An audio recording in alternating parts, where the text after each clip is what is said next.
of the Mike Houston Saturday press conference, and we're going to the podium now where Coach is standing by your 94-3 game. How's everybody doing? Thanks a lot for being here today. Exciting day for East Carolina football. A big next step for our program as we are going through this process that we undertook a little over a year ago. And as we stand here today and welcome in 25 new Pirates, it's a group that our coaching staff has been working on since the day that we first took this job. We were reminiscing this morning as we were sitting around getting everything in about being hired December 3rd, 2019, and immediately hitting the road recruiting, trying to finish up the 2019 class, but at the same time getting started in the 2020 class. And so we commented that there's one of these prospects that we've been recruiting for 55 weeks now. And so it's good to finally see that whole process come to a conclusion today with the NLIs and grant and aids in-house. We welcome in a total of 25, as I mentioned before, 25 new players, 7 defensive linemen. So it was obvious, one of the areas that we wanted to address significantly. 5 defensive backs, 2 linebackers, 3 quarterbacks, 2 running backs, 1 wide receiver, 1 tight end, 3 offensive linemen, and an Australian punter. So it's a class that is large in number, but I think the other thing that stands out is just the quality of the athletes in this group. When you talk about what you were trying to address, obviously after our first cycle through in the AAC and being able to see all the teams in this league firsthand, it was obvious the size of the fronts in this league. It was obvious the speed in this league. Even for Coach Kirkpatrick and Coach Shankweiler, who have been in this league before, and just how much the league has improved in the past several years. And so I think this class, puts us in a much better situation moving forward. We're excited to welcome in 10 of these 25 signees starting January the 9th. So they will be with us for the spring semester, and they will join our returning players as we start winter workouts and mat drills, working forward towards spring practice in March. So just really excited about the group. Really appreciative of all the hard work that the coaching staff and the support staff have put in. Our position coaches, they've done a lot of the legwork, but I'll tell you, Coach J.P. Gunter and his crew and the work behind the scenes that they've done, it's been a tireless kind of deal for them, and there's been a lot of time and a lot of resources put into recruiting this class. So excited about it. I know that you guys have got all the rankings and whatever that all the recruiting services do. I think that there are a lot of people excited about this class. So ready to get started with them here in January. Questions? Coach, when you look at the 3 South Carolina kids, really some of the top highly recruited kids in that state, just how much of your connections, the staff connections that have been in that state a lot before help out there? Well, I think, number one, I think that each of the 3, Raji Harris, Mason Garcia, and Xavier McIver, I think each of the 3 individually are the best players at their positions in that state this year. And I think that they are demonstrating that this week down at the Shrine Bowl practices. I think it helped a lot. The coaches in that state know us. They know us from not only a personal standpoint, they know us from a philosophy standpoint, and us recruiting that state so much over the years, and especially from myself being at the Citadel a few years back. So I think those connections obviously help us a great deal.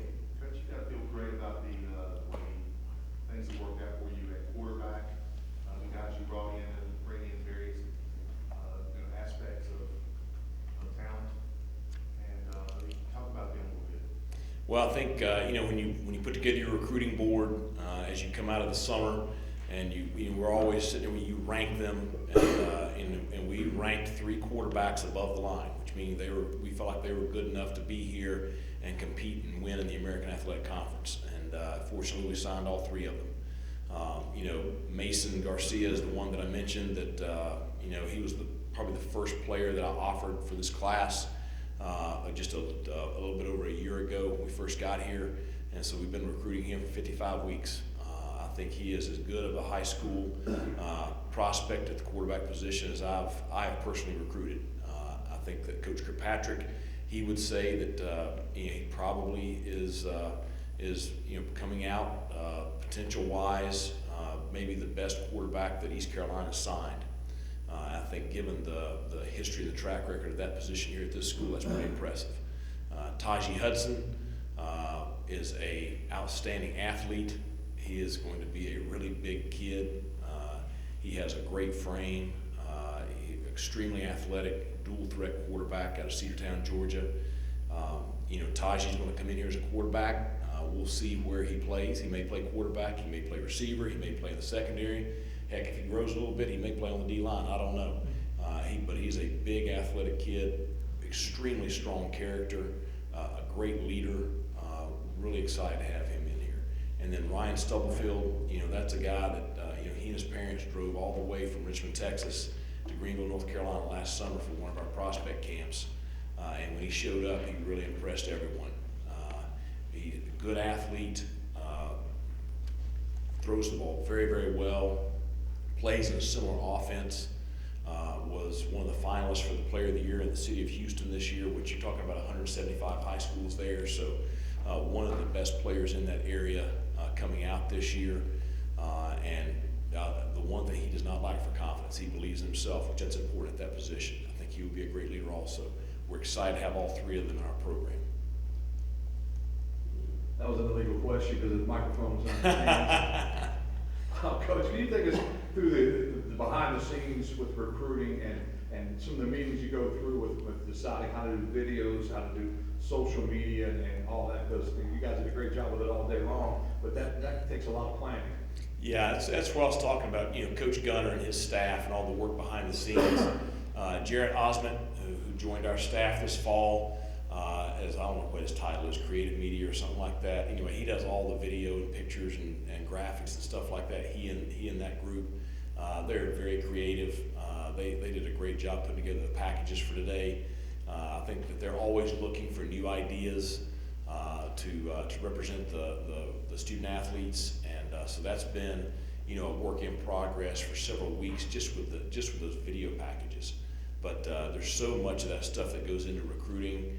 When you look at, and JP could say, they got a piece of mail or two a week. It's virtually for the last year, with our letter writing program, with graphics, with all kinds of stuff we're sending on social media. So that group just sends out so much stuff to our top prospects. And it's, that is a part of it. You got to do that stuff to be competitive. The other thing is just the work that our staff did to build very, very close relationships with the families.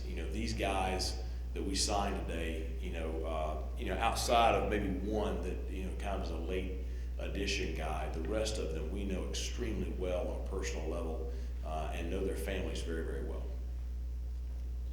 Coach, there's been so much success, East Carolina University, in recruiting the state of North Carolina and specifically Eastern North Carolina. Can you talk about that? And specifically this year about going right down the road at Southwest Edgecombe and getting a guy like Jaquez, and kind of what he is going to bring to this program or what you expect out of him? Well, I think, Jaquez, J.D. McCray, the two high school student athletes that we signed from Eastern North Carolina this year. Elijah Robinson, another Eastern North Carolina native, junior college transfer. Those three guys, really, you talk about, why East Carolina University was created. It was created to be, the flagship institution in this part of the state. And so I think it is important that we recruit this area very, very well. Jaquez, great size, very athletic on the offensive line. He's going to be a really good interior player for us in the future. Visited with him last week, and just his excitement about having the opportunity to come over from East Carolina University, that really stood out. Just right down the road, but just his family is so excited about this opportunity. Several Pirates in the school building there at Southwest Edgecombe, so certainly that probably helped us a little bit. JV McCray, played for Brett Higman, East Carolina University alum down at West Brunswick High School. You know, he's in the Shrine Bowl right now. I talked to him Monday. I told him if he gets free on Saturday that he needed to tag off on Mason. Don't want him taking him to the ground, so that's his future teammate. But I doubt that'll happen. But you know, and then Elijah, I just think those three guys, you know, having those connections to Eastern North Carolina is something that's very important to our program.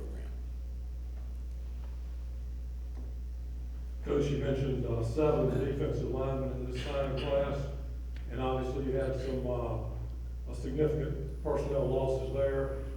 You played some true freshmen last year, and who coming in could possibly help immediately? And what is your general philosophy as far as redshirting freshmen? Well, I think I'll answer the last question first. You know, generally our philosophy in the future is going to be that we'd like to redshirt the vast majority of our freshmen coming in. I don't think we're there just yet. You know, at previous institutions, once we got the program turned around and where we wanted it to be, you know, the freshmen had a hard time getting on the field early. I think that the situation we're in right now, especially at that position, you can see a lot of these guys play immediately. I think the two older players, Elijah Robinson and Henry Garrison, I think it's obvious that those two are going to have a chance to compete for starting positions right out the gate. But I think even the young interior guys are going to have a chance to compete and play immediately. We do have a couple of interior players coming back, but we don't have a ton of depth there at that position. Obviously, we graduated several guys from last year's team, but there was a pretty big gap between the guys that started for us last year and where the depth was there at that position on the defensive line. You know, just different philosophies, different coaching staffs, different philosophies, different schemes. I firmly believe that you've got to build your fronts to be big, strong, athletic, and you've got to have depth. And so the offensive line and defensive line, you're going to see us, you know, really try to develop those two units over this year and next year. Coach, our good friend Sammy Batten down in Fayetteville couldn't be here, and he says he's apologizing for that, but he wanted me to ask about Jason Romero and get a comment for his story for tomorrow on Jason. Really excited about Jason. I think one of the top defensive players in the state of North Carolina this year. Long, athletic, plays with a great motor. You know, he has a frame to really put on some weight. He is going to be a mid-year enrollee, so he'll be here in January. I think the opportunity to be with Coach Williams this spring in the weight room and to be on the practice field with us, you know, you might see him play early. Touched on the quarterbacks a little bit earlier, but I think you ended this season with 3 scholarship guys, and you double that basically today. Will all those guys, especially new ones, get a shot at playing quarterback first? And if you end up with Absolutely. 6, 7 guys, how do you manage that potentially in the pre-sign? Well, I think that, you know, number one, the 3 that we signed today will certainly get the opportunity to compete at the quarterback position when they get here this summer. And I think the competition always brings out the best. You know, Holton Ehlers is going to be a junior next year. We're excited about Holton and, you know, his leadership for our offense the next couple of years. But at the same time, you know, you're always one play away from needing somebody else. And at the end of the day, we've got to start preparing for who's going to be next after Holton. So I think that the competition from the other quarterbacks in the room and these 3 signees, you know, they'll decide who, you know, who's the next guy, who's the guy after that, kind of the pecking order. But, you know, we're obviously excited about these 3, and for us to invest 3 scholarships at that position is something that we felt we needed to do. Coach, I can't believe we made it this long without asking about the punter. I know. Luke Larson, give us some background just on that recruiting process. I know the Australia thing is kind of a growing trend in college football. Right. You know, it really goes back several years when I first got the James Madison job. We had a senior punter, and so we were recruiting one in the first class there. And a good friend of mine who's a veteran college special teams guy, he said, listen, you got to talk to my buddy in Australia. He said, he gave me all the guys that he had at that time that were punting here nationally. And, you know, you look at the Ray Guy Award winners the last probably 4 or 5 years they've been in Australia. And so we recruited a young man who's at JMU right now, who punted for me for my last 2 seasons there. We had a great experience there. developed a relationship with Nathan Chapman and his partner there in Australia. And so, you know, as we started looking at it, you know, John's going to be a senior next year. So started talking to Chappie and Johnny and those guys, and you know, they helped set up Luke. You know, that whole thing with Pro Kick Australia, they've got it down to a science, and you know, really make it you know, pretty seamless process. We spent a lot of time talking to Luke on the phone, FaceTiming, and you know, watching video and evaluating. And certainly, he's a very talented, I would say, young man. He's 27. He's going to be 28 by the time we kick off against Marshall this fall. So he's a grown man. He's older than some assistant coaches. So. Don't you put together a solid group of defensive backs coming in next year? Talk about those guys and what do you feel like they bring to the table a little bit? Well, I think you have a combination of the one thing that stands about all five of them is they can run. You know, certainly I think, you know, C.J. Crump, the other four can be ticked at me. C.J. Crump's probably the fastest of the five. You know, he's the one that he walked in here to camp this summer and ran the low 4.4s multiple times. He comes out of a great program there in Greensboro. But he, Nasir, you know, both those guys, you know, long, athletic. I think that Sean, coming out of D.C., you know, very similar there, maybe a little bit bigger than C.J. and Nasir right now.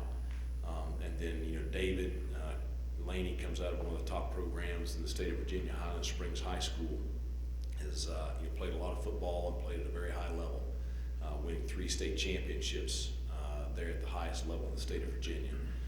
And then the last one, Tegan Wilk, out of Pennsylvania. You watch his highlight film and you see the open field tackling, the athletic plays on the interceptions. You see the edge that he plays with, you know, kind of plays with the chip on his shoulder kind of deal. I really like, you know, everything about the way he competes. He's going to be here in January, so he'll get a little bit of a jump start on the other guys, you know, as far as getting started on their program. But you know, those 5 guys are going to add tremendous depth and athleticism and speed to our secondary. Kind of big picture, compared maybe last year to this year today, if you can get not only numbers but just comfort level in your staff. How different does today seem from last signing class when you were probably just scrambling to try to get it together? Yeah, I mean, this time last year, the guys that signed on the early signing day, I had probably seen them once or twice. You know, a couple of them I knew from recruiting up in Virginia, but most of them I did not. So you did not have much familiarity with them, and really them being already committed to East Carolina University, you had not, you know, spent the whole year evaluating them. You look at, you know, this year, you know, we have spent so much time with these kids. They've been on campus, you know, some of them 6, 7 times, and spent multiple weekends with us. And you know, we've digested their film. We've looked at their junior film. We've looked at their senior film. We've had them in camp. We've worked them out one-on-one. You just know so much more about them, and so I think that you know, it's much like everything was last year. It was, you know, as fast as you can, as quick as you can, try to do the best job that you can, whereas this was a year-long process. Coach, I know you want to enjoy today, celebrate today, but I got to ask, do you foresee any potential additions in January, you know, heading into the other signing day, or is that something to be determined? We still do have a couple spots available, and so I think you could see some in the second signing day. I think that you will definitely see some early summer at the end of the spring semester. So you know, you'll see probably at least 2 or 3, probably no more than 5 additional additions to the roster before fall camp. Coach, this early signing period obviously is something very new. It's new to coaches and players and everything. Do you like this early signing period? Because this has pretty much become the national signing day now. You know, I think there's a lot of positives to it in that, you know, you sign these 25 guys today. You know, when we get back from Christmas break and we start recruiting in January, for the most part, you're recruiting for the 2021 class now. You're probably talking to some potential preferred walk-ons, some stuff like that, and then maybe those 1 or 2 additions, but for the most part, you're done with the 2020 class. So I do think it gives you a chance to get started on 2021 a little bit faster. So I think that's good. The negative of it is, each game weekend we had at home this year, we had official visits, and what it turns into is, you're recruiting constantly throughout the fall. Not that you weren't in the past, but you didn't have official visits where you got 6 or 7 families with you on game weekends, because that just really takes so much from a resource standpoint. And you're recruiting all throughout the summer. You're recruiting, much more heavily in the spring. And when I say heavily, you're getting some official visits in the spring. Walt Stribling visited last April. His official visit. So it's really turned everything into a year-round recruiting cycle where there is no downtime at all. At least in the past, you had pockets of downtime throughout the year. Anything else? All right, thanks a lot. Go Pirates.